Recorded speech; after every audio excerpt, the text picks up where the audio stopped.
loves, welcome back to my channel today.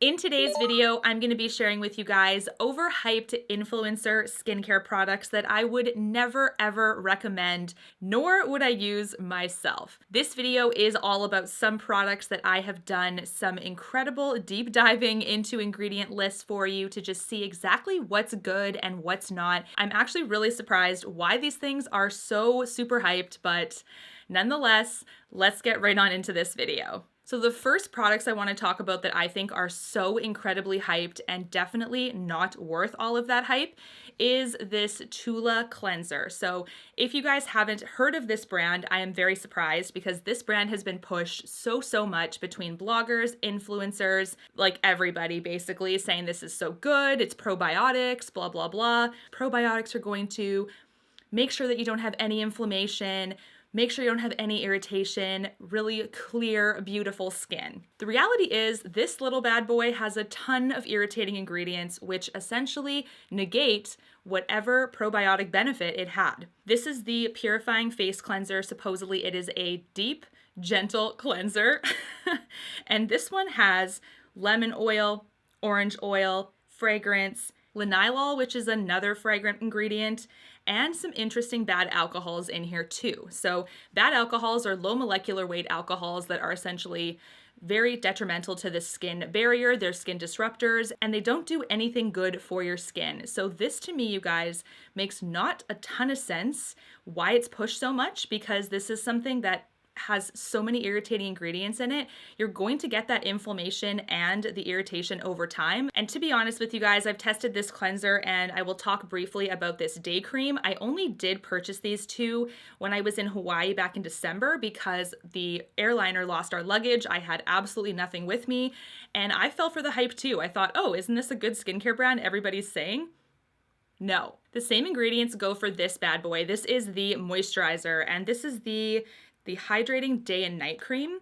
Now, the one thing that I do love about this brand is the packaging. It is so incredibly attractive, especially to someone like me, because I love this type of color. Like it just feels very happy and kind of like my aesthetic. So this is probably one reason why a ton of people are pushing towards trying this, because it is very aesthetically beautiful, but that's basically it. This also doesn't have much of a scent, so it's interesting because this is almost one of the worst types of products in my opinion, that if they don't have an overly fragrant scent to them, but they have a whole bunch of hidden stuff inside. If you smell a product and it's incredibly fragrant, you know right away that perhaps there's gonna be some irritating ingredients like fragrance and perfume in it. When you have something like this that doesn't have an overt smell like that, it's kind of sneaky. So this particular moisturizer has the same types of things that the cleanser does. It has lemon oil, orange oil, perfume / fragrance, also some bad alcohols. Once again, this, you guys, is no good either, and I would never recommend these to you guys, nor would I even put it on my own face. I tried it once and that was enough. The next product I want to talk about is actually from Dermalogica. Now, I want to preface this by saying that one of my really sweet friends recommended this to me, and I know that she meant well with it and she wanted good results for me from it because she also had some good results.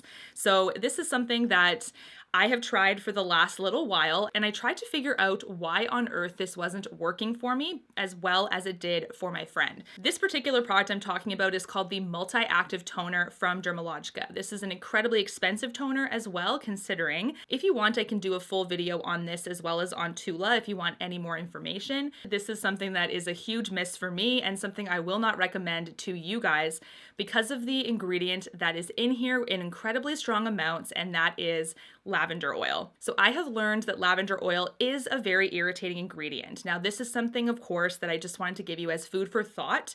If you are someone that loves this, you don't have any irritation, perhaps you don't have an irritation to lavender oil, but do know that these types of essential oils can break down the skin barrier over time, and then you could develop an issue moving forward. So you could have some rosacea in the future and not know why. And it's probably because of these small bits of irritating ingredients you're using over time on your skin. This product even smells like lavender. It has that incredibly like floral scent to it, and they do push the fact that this has lavender all over the bottle. This is no secret. It says here, let's see, soothing lavender refreshes the skin, making this spritz ideal for skin hydration. Interesting. This one has lavender in number 5 for the ingredient spot, which means it's pretty high, and it also has some lavender at the bottom. So there's lavender oil, lavender extract. There's a ton of lavender in here, and like I said, it's very evident. Just like a lot of the other skincare brands I'm seeing that are at Sephora and Ulta, a lot of these have potential irritants, and it's important to look at the ingredients. Now, the next thing I want to talk about is the Ole Henriksen Truth Serum. This is something, you guys, that has been blasted across the internet, I feel like, for years and years.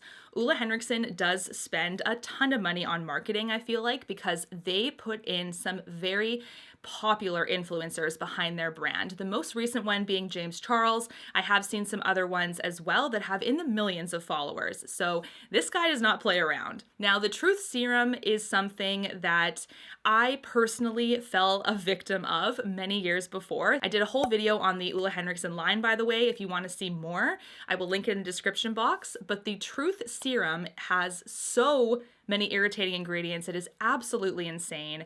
Tons of citrus oils like lemon, lime, orange. It has fragrance in it. And the interesting thing too is that you don't actually know the concentration of vitamin C that is even in it. Now, a really nice subscriber did inform me in my Ole Henriksen video that all you had to do is call into Ole Henriksen. They will tell you the percentage of vitamin C.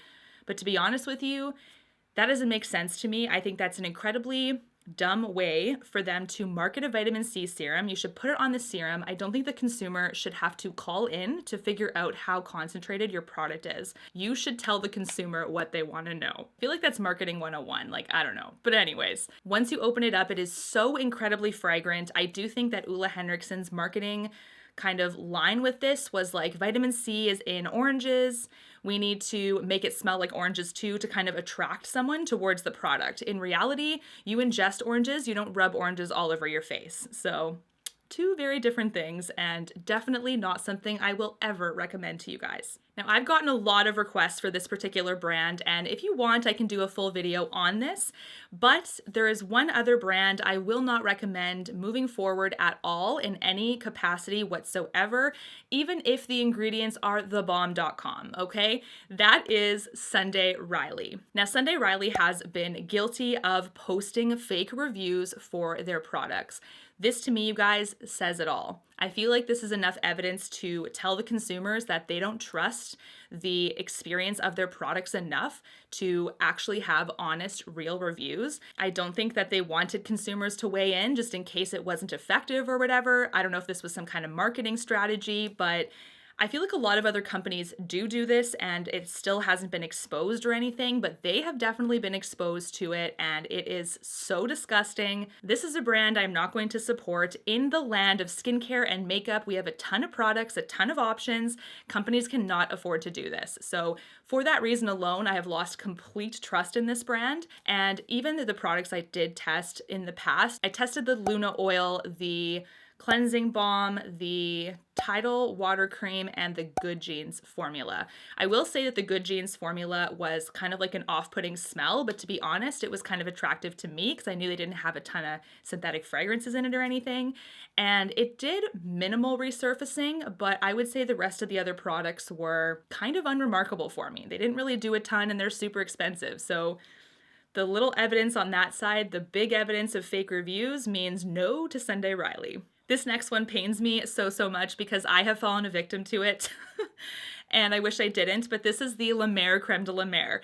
Now, you guys, this is one I'm not going to be recommending to you moving forward because of the extravagant price tag with the fact that it has added fragrance in it. Oh my word, this is insane. And to me, I probably most likely fell victim to this one because of the status symbol probably of it alone, not so much the fact that it was an effective cream, if that makes sense. Again, this is a very shallow thing. I'm going to be totally honest with you. It was the fact that it was super overhyped. All the people that are into their skincare love La Mer, and if they can afford it, you know, cool. Like, La Mer is the way to go, you know? And they talk about their miracle broth, which does have some science behind it. You guys, if you want, I can do a full La Mer video as well, talking about all of that. But the fact that they have added fragrance in their cream and the fact that it is so insanely expensive, plus it's in a jar packaging, which opens the compound essentially of the cream to air multiple times when you're putting your finger in to apply it to the skin.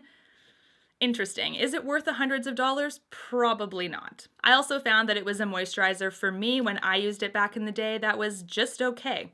I didn't see this enlightening change in my skin that could warrant hundreds of dollars, so unfortunately I just fell for the hype with this one, and I would never recommend the Creme de la Mer moisturizer. Okay guys, the next overly hyped influencer skincare product that I think we definitely should not be using, and I have no idea why it's popular, is the Fresh Deep Rose Hydration Toner. Probably said that wrong. The Fresh Deep Hydration Rose Toner. My bad. This one has rose petals in it. If it didn't scream, I have fragrance, this is the way to know it. This is one I have tried, you guys, and they say that it's a daily non-stripping toner with real rose petals and hyaluronic acid to minimize pores, yada, yada, yada. This to me is something that I did test out. I got quite irritated by it. It has so much fragrance in it. It is insane. Rose petals, rose flower, rose water, rose fruit extract, perfume and fragrance, bad alcohols, and citrus extracts as well. So we're talking multiple irritants, you guys, in this product. Now, buyer beware, one thing I did want to point out is that rose oil is different than rose hip oil. So do know that when you're looking at a product and you have rose oil versus rose hip, they're actually very different. So rose hip is actually a good skincare ingredient.